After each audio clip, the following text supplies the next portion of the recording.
ମୁଖ୍ୟମନ୍ତ୍ରୀଙ୍କ ବଡ଼ ଘୋଷଣା, ମହିଳାଙ୍କ ଖାତାକୁ ଯିବ 2500 ଟଙ୍କା। ତେବେ କ'ଣ ରହିଛି ସମ୍ପୂର୍ଣ୍ଣ ଅପଡେଟ୍ଟି ଆସନ୍ତୁ ଜାଣିବା। ତା ପୂର୍ବରୁ ଭିଡ଼ିଓଟିକୁ ଲାଇକ୍ ଆଉ ସେୟାର କରି ଚ୍ୟାନେଲଟିକୁ ସବସ୍କ୍ରାଇବ୍ କରିବା ପାଇଁ ଅନୁରୋଧ। 16 ଦିନ ପରେ 8 ମାର୍ଚ୍ଚରେ ଆନ୍ତର୍ଜାତୀୟ ମହିଳା ଦିବସ ପାଳନ କରାଯିବ। କିନ୍ତୁ ଏଥର ମହିଳା ଦିବସ ଦିଲ୍ଲୀର ମହିଳାମାନଙ୍କ ପାଇଁ ସ୍ୱତନ୍ତ୍ର ହେବ। ତାଙ୍କ ଆକାଉଣ୍ଟରେ 2500 ଟଙ୍କା ଜମା କରାଯିବ। ରେଖା ଗୁପ୍ତା ଘୋଷଣା କରିଛନ୍ତି ଯେ ମହିଳାମାନଙ୍କୁ ପ୍ରତିଶ୍ରୁତି ଦିଆଯାଇଥିବା ଆର୍ଥିକ ସହାୟତା ପ୍ରଥମେ ପୂରଣ କରାଯିବ ଏବଂ 8 ମାର୍ଚ୍ଚରେ ମହିଳାଙ୍କ ଆକାଉଣ୍ଟରେ 2500 ଟଙ୍କା ଜମା କରାଯିବ। 27 ବର୍ଷ ପରେ ଦିଲ୍ଲୀରେ ଭାରତୀୟ ଜନତା ପାର୍ଟିର ସରକାର ଗଠନ ହୋଇଛି। ଏଥିସହ ଦଳ ଜଣେ ମହିଳା ମୁଖ୍ୟମନ୍ତ୍ରୀଙ୍କୁ ରାଜଧାନୀର କମାଣ୍ଡ ଦେଇଛି। ଏଥର ଦିଲ୍ଲୀ ବିଧାନସଭା ନିର୍ବାଚନରେ ସମସ୍ତ ଦଳ ମହିଳା ଭୋଟରଙ୍କ ଉପରେ ବିଶେଷ ଧ୍ୟାନ ଦେଇଥିଲେ। ସମସ୍ତ ଦଳ ମହିଳାମାନଙ୍କୁ ଆର୍ଥିକ ସହାୟତା ଦେବାକୁ ମଧ୍ୟ ପ୍ରତିଶ୍ରୁତି ଦେଇଥିଲେ।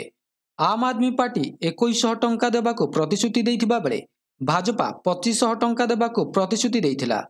ତଥାପି ବିଜୟ ପରେ ଏବେ ଭାଜପା ଏହି ପ୍ରତିଶ୍ରୁତି ପୂରଣ କରିବା ପାଇଁ ପଦକ୍ଷେପ ନେବା ଆରମ୍ଭ କରିଛି।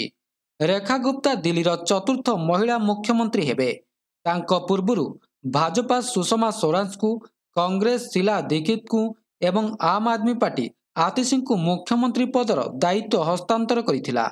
ମହିଳା ସମୃଦ୍ଧି ଯୋଜନା ସମ୍ପର୍କରେ ରେଖା ଗୁପ୍ତା କହିଛନ୍ତି ଯେ ପ୍ରଧାନମନ୍ତ୍ରୀ ନରେନ୍ଦ୍ର ମୋଦିଙ୍କ ସ୍ୱପ୍ନ ପୂରଣ କରିବା ରାଜଧାନୀର ସମସ୍ତ 48 ବିଧାୟକଙ୍କ ଦାୟିତ୍ୱ।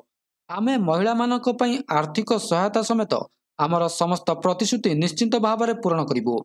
8 ମାର୍ଚ୍ଚ ସୁଦ୍ଧା 100% ମହିଳାଙ୍କ ଆକାଉଣ୍ଟରେ ଆର୍ଥିକ ସହାୟତା ମିଳିବ। ତଥାପି ଏହା ଜାଣିବା ଗୁରୁତ୍ୱପୂର୍ଣ୍ଣ ଯେ ଏହି ଯୋଜନା ଦିଲ୍ଲୀର ସମସ୍ତ ମହିଳାଙ୍କ ପାଇଁ ନୁହେଁ, କିନ୍ତୁ ଏହି ଉପହାର କେବଳ ଗରିବ ମହିଳାଙ୍କୁ ଦିଆଯିବ। ଦଳ ନିଜର ଇସ୍ତାହାରରେ ଘୋଷଣା କରିଥିଲା ଯେ ରାଜଧାନୀରେ ସରକାର ଗଠନ କରିବା ପରେ ଗରିବ ମହିଳାଙ୍କୁ ପ୍ରତି ମାସରେ 2500 ଟଙ୍କା, ଗର୍ଭବତୀ ମହିଳାଙ୍କୁ 21,000ର ଏକକାଳୀନ ସହାୟତା ଏବଂ ଗରିବ ଲୋକଙ୍କୁ 500 ଟଙ୍କାରେ LPG ସିଲିଣ୍ଡର ଏବଂ ବରିଷ୍ଠ ନାଗରିକଙ୍କ ପାଇଁ 2500 ଟଙ୍କା ପେନ୍ସନ୍ ସୁନିଶ୍ଚିତ କରାଯାଇଥିଲା। ଏବେ ଏହା ଥିଲା ସମ୍ପୂର୍ଣ୍ଣ ଅପଡେଟ୍ଟି।